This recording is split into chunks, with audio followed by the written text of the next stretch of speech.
dalaat leen ak jàmm suñu mbokk yi faral di teewlu suñu chaîne bii nii ñoo ngi leen di nuyu bu baax di leen sant ci topp bi ngeen ñuy topp.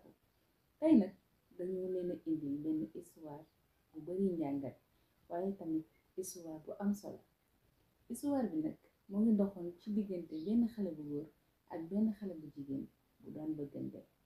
yàlla dogal na ba ñu nekkee xale ba ni ñu nekk mag ñu ngi bëggante ñu yeggali seen njàng ba yàlla dogal ku góor ki am liggéey bu stable mu dem ñaani xale bi pour ñu may ko mu doon soxnaam.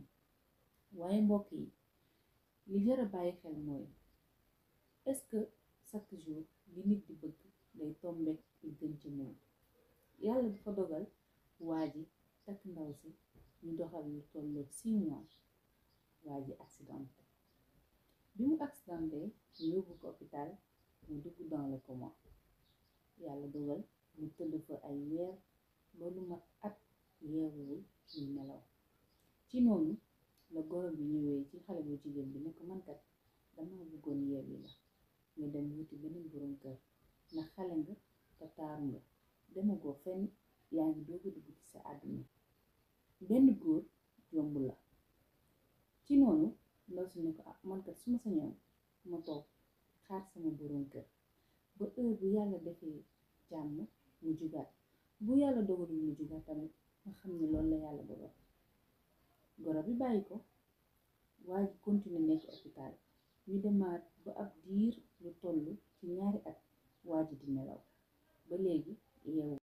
bi waa ji tëddee ba mu am 2 at te yeewuwul goro bi ñëwaat ci ndaw si ne ko tey moom duma la laaj sa xalaat ndax yenn yi àq la te bëgguma ñu amee la àq.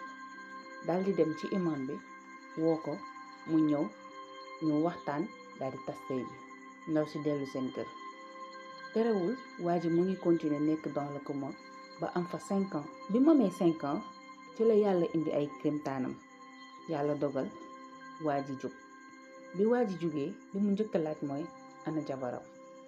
papaam xamal ko ne moom kat tëddaay bi moo yàgg ndax tëdd na 7 at yoo xamante ne nii xamuñu woon ne dina jóg. ci la yeewee ndaw si ndax bugg ko woon ameel àq. ñu continuer di ko faj ba mu génn hôpital ñibbi daal ne papa ji nag dama bëggoon ñu ànd ma dem jëliwaat sama soxna. ñu jàpp bés ànd dem kër ndaw si. bi ñu demee ñu toog di waxtaan en famille fekk nañ fa yaayu ndaw si ak papay ndaw si. ñu waxtaan ba waa ji tudd ko mais dañoo jékki-jékki ne tekk ñoom ñëpp ñu xoolante ci seeni biir mel ni dafa am lu xew. ci lay papay ndaw si ne waa ji moom kat yàlla dogal na bi ngeen ko bàyyee mu ñibbi si dafa am keneen ko fu bëgg si ba kooku takk na ko ba am ak moom 2 doom muy ay seex. bi mu waxee lool nag mel ni waa ji dañ ko yen àdduna ndax kee comme bëggante woon nañ nan la mënee am borom kër ci diggante bi waat waaye xelam dellu siwaat ne moom kat dafa feebaroon ba ñu bari ñàkkoon yaakaar ci moom ne day faatu. xëy na loolu moo waral ndaw si sëyi feneen. mu découragé ne papa ji nañ ñibbi. ci la ko papay ndaw si annoncé bonne nouvelle. papay ndaw si ne ko dëgg la am na beneen borom kër waaye ba ñu amee doom yàlla dafa dogal borom kër gi faatu. waa ji noyuwaat daan ne kon bu ndaw si summee mu jëlaat ko mu nekk soxnaam. ñu dem quelque temps ndaw si summi waa ji dem ñaaniwaat ndaw si ñu may ko ko. biñ ko ko mayee ñu toog sëy nañ 2 at te ndaw si amaatul doom. ci noonu waa ji dem hôpital pour xool ba xam lan moo tax ñoom amaguñu njaboot. ci lañ ko xamal ne ko moom kat accident bi mu def yàq na ay cëram ba tax na mënatul am njaboot.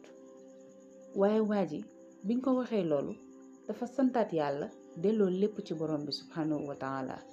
xalaat ne yàlla kat dogaloon na ci ndaw si ne war naa am doom te du moom la war a amal doom. looloo waral mu jaarale fi dogalam bi ba ñu tàqalikoo ci diggante bi ba mu dem sëyi feneen ba am fak njaboot mu koy doog a takkaat.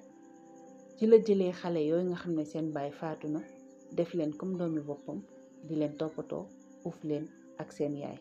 kon mbokk yi li ñuy wax naan yenn saa yi nga bëgg mbir te fekk gënul ci yow te tamit da ngay bëgg dara fekk yàlla mu ngi ko dogalee neneen. Histoire baa ngi noonu, ñu bari luñ ci mën a jàngatee, bari tamit ay analyse yuñ ci mën a def. Jërë ngeen jëf ba beneen incha allah.